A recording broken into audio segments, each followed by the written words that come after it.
Hey y'all, we back with another one. We are back with another one. The way I'm trusting God with this audio, not a fan. I appreciate you coming back if you did, and let's get right into this video because I don't know how long I'm gonna talk, but I told myself, girl, where's the video? You need to drop. I've been thinking about what I want to talk about on my channel because I feel like making the channel identical to my podcast is just not authentic to me, just because my podcast is usually I just feel something and I'm thinking on something, I feel moved to speak about it, and then I do. And that's usually how my podcast goes. So setting up a camera and doing all the things just doesn't seem authentic. So I'm trying to figure out what that looks like for me at this point, but nevertheless, I was like, I need to drop a vid, so here we are. And today, we're going to be talking about this whole trend of romanticizing self-care. Because I feel like self-care has become a trend, especially with the social media and being able to have so much visibility to everyone's life. Self-care has become a trend instead of being like a real practice that is important to daily life and daily wellness. And I just wanted to talk about the things that people don't talk about when it comes to self-care, because I feel like self-care is not just the bubble baths, the massages, trendy part of self-care looks like the bubble baths and all of those things, and it's just like real self-care.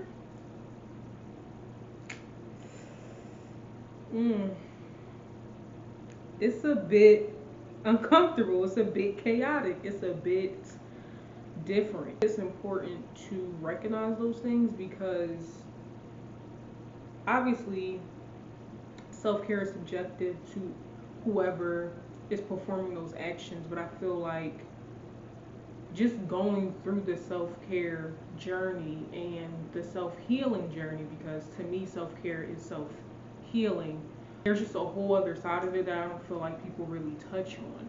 And I think from the outside looking in at everybody else's life, some people get an idea of what self-care looks like based on someone else's reality or perspective. But I think it's important to acknowledge and come up with your own idea of what self-care looks like, especially for the people who aren't able to necessarily provide for themselves in that way or have the means to do all the self-care trendy things like going out to dinner or getting a massage randomly in the week or going shopping and spending a ton of money on yourself. Like some people don't have the means to do that, and there still should be a space for self-care for those people. And I want to discuss what that can look like. So for self-care, what that has looked like for me, because like I said, it's subjective. Self-care has looked like healing.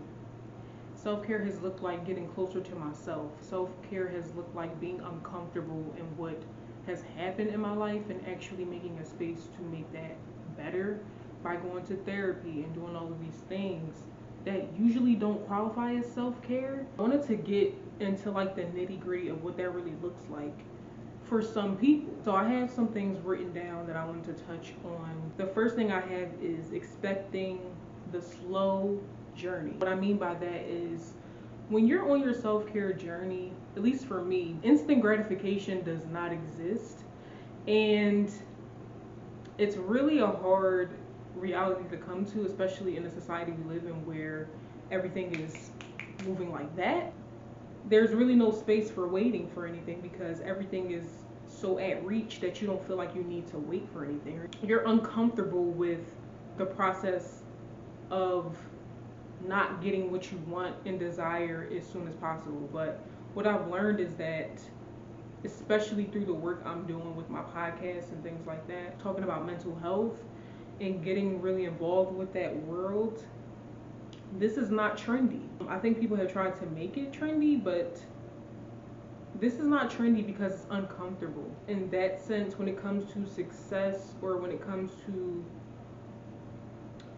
seeing progress and seeing results, it's going to take me a little longer because I'm on a journey that is not typically followed. And healing has taught me that patience is one of the most important things I'm going to have to learn, because it's going to take me not seeking validation and actually being patient in order to see results, in order to really feel validated in myself and to be okay with taking the long journey instead of receiving instant gratification for something that really doesn't measure up to my character.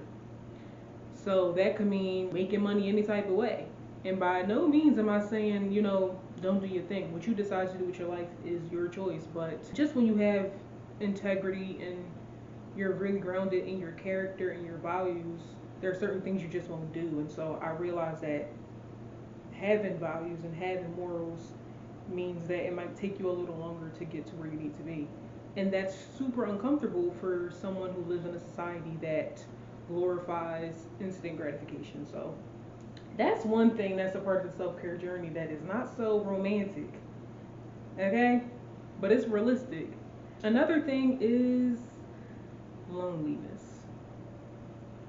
Now, y'all, I had talked extensively about loneliness on my podcast.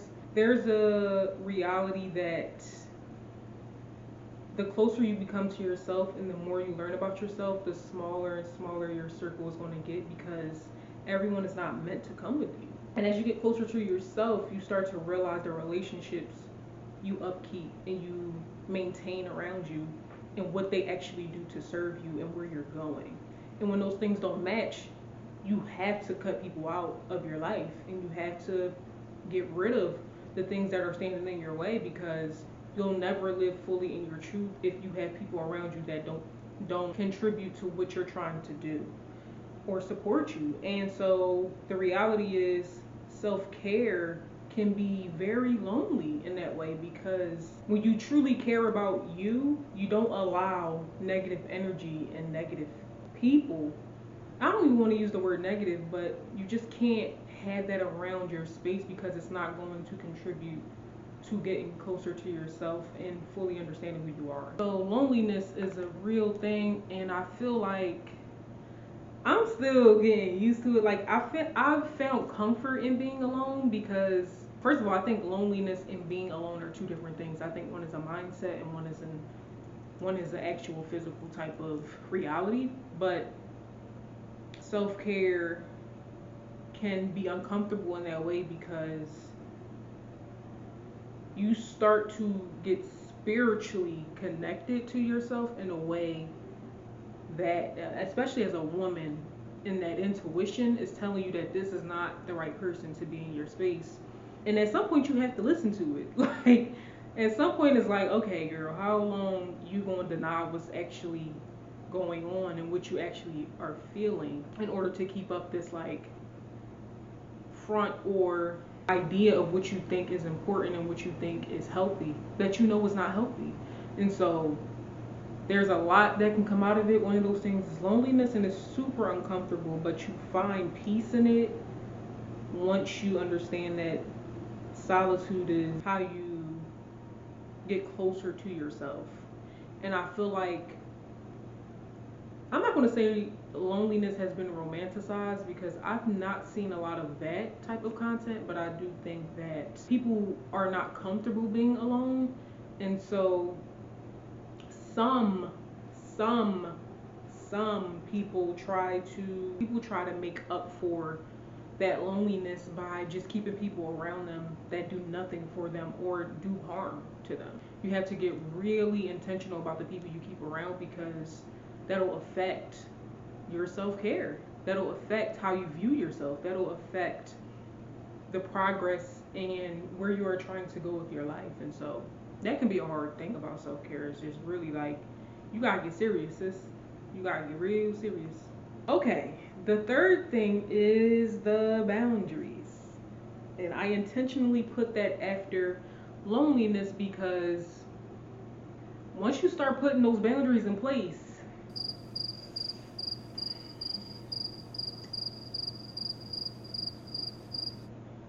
then people start dropping like flies. They start dropping like flies. People don't like boundaries. And mainly because we weren't taught to have boundaries. And a lot of people don't know how to make boundaries. Like, I had to go to therapy to understand what a boundary was. Do I think I'm qualified to speak on what it is? No. But what I view it as is a clear intention with another party about what you expect, what you need, and what you desire. And if that other party can't understand or get with those things, then you have to walk away, or you have to create a boundary. Another one that's like, okay, since you can't understand this, I just have to limit my time. I can't give as much energy to this because these boundaries are important to me, and if you cannot understand that, then we cannot be in company and in fellowship. Boundaries is a huge part of self-care, because boundaries, to me, it's like a threshold of what you are going to accept and allow. You literally, to me, I feel like you should have boundaries for every aspect of life, especially relationships, whether that's professional, personal, familial. All of those relationships are very important to your development as a person. And boundaries are needed because people will do anything, especially if you don't make clear what you expect, what you deserve, what your worth is in those places. Like, people do anything. They will treat you any type of way that you allow. And so boundaries is a clear threshold of, hey, I'm not going to allow this because it doesn't serve me and it makes me feel this way. And so if you continue to act this way, I will have to bow out. I will have to distance myself. Or I will have to completely bow out of this relationship. Boundaries can be uncomfortable because I think because we've been so conditioned to accept anything and people please, we have been conditioned to not enforce boundaries, because boundaries feels very direct. And a lot of people view directness as like sassy or bossy or difficult.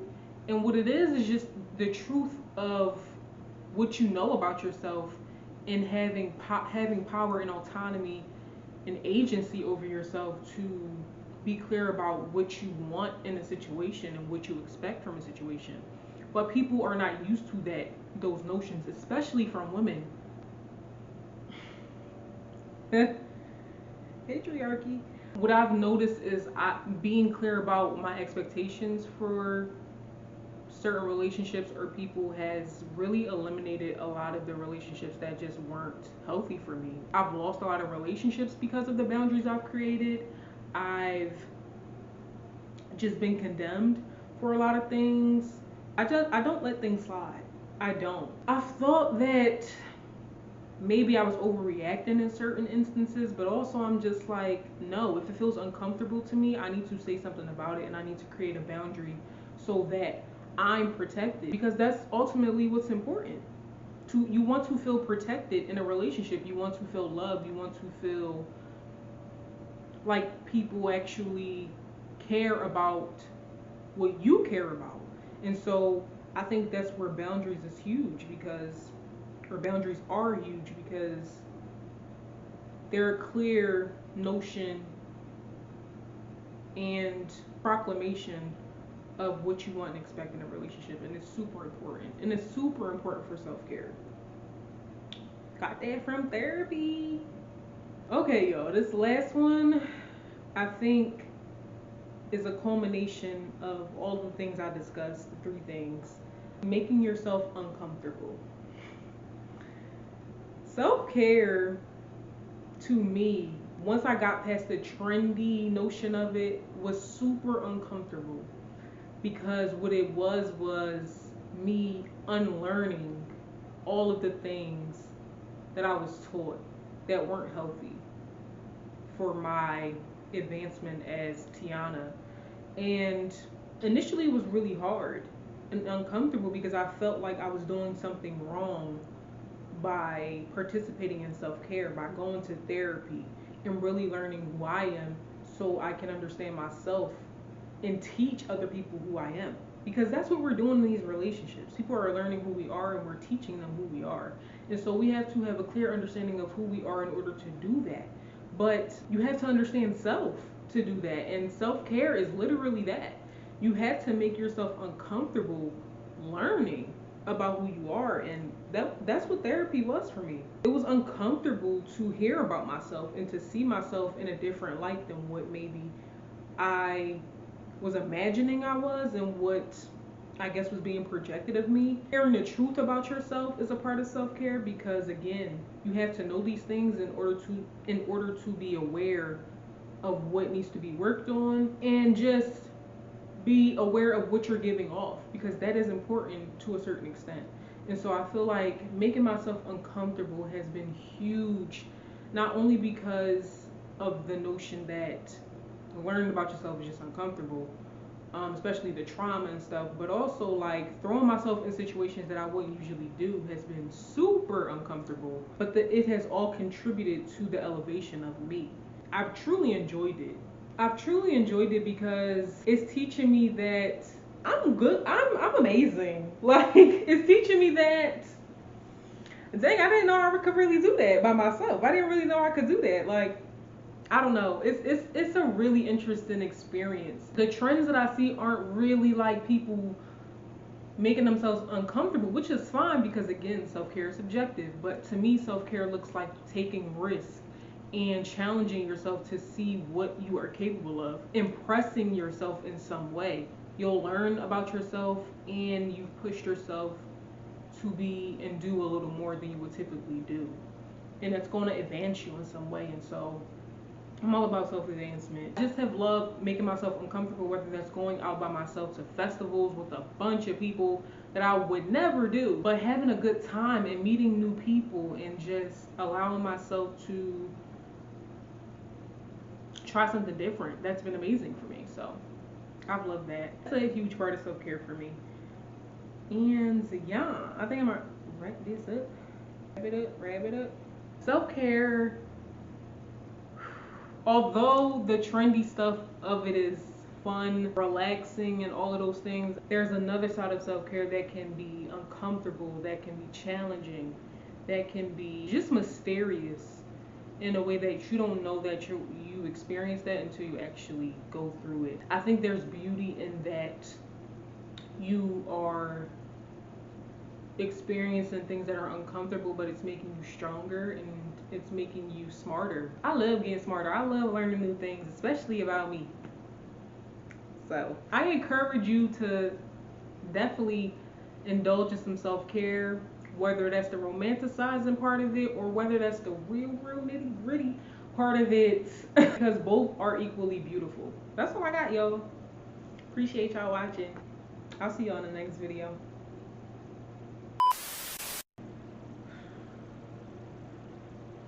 Like I'm sweating.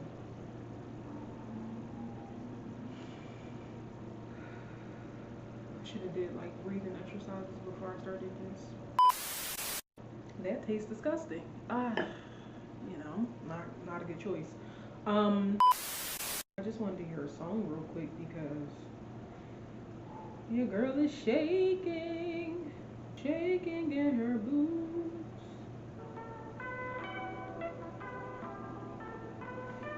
Yes.